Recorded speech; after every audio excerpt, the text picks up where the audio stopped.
So there's this phenomenon that I like to call Spider-Man syndrome. It's often called retcon rationalization or science-based retroactive continuity, apparently. I like to call it Spider-Man syndrome because why does he stick to walls? How does he do that? That's actually a lot harder. Because does he have little hooks like he does in some of the movies? Nah, that doesn't make sense. The paint would just chip off, or like some of the plasterboard, or like the bits of wood. Does he have to go, wait, let me find the stud? Well, I'm right here, Spider-Man. No, not yet.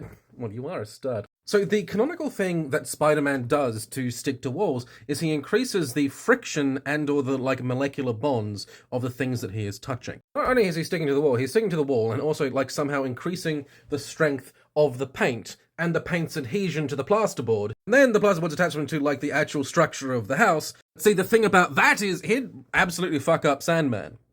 He'd absolutely fuck up Sandman. Like, based on how his power is described, he'll be able to, let's say, popcorn, right? He'll be able to, like, touch one bit of popcorn and then lift up, like, the entire bowl, or, like, whatever it's touched to. It's kind of a question as to whether or not he should be able to, like, touch someone and then freeze them, because, like, their actual body moving would actually have to be... Let's say he can't do that, because then he'd be even more broken than he already is. But he should definitely be able to stop Sandman. So can we all just take a moment to agree that, like, the Spider-Man villains, why isn't there, like, rolled-up newspaper man? Or, like, flip-flop man?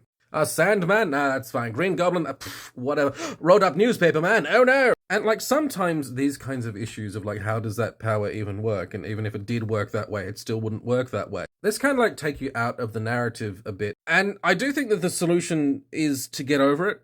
Like, kind of get over it. It's actually, in... So we're doing a BattleTech thing. My brother's running like a BattleTech D&D thing, and there is just a part in the BattleTech like manual for the RPG, which is just like shut up.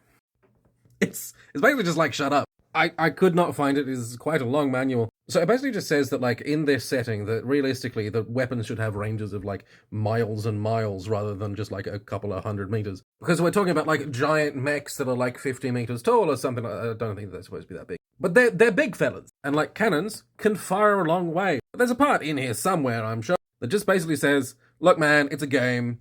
Just fucking go with it. And I appreciate their honesty. I do. It's like, I feel like we can agree that Spider-Man should be able to stick to walls. It just turns out that that's really hard.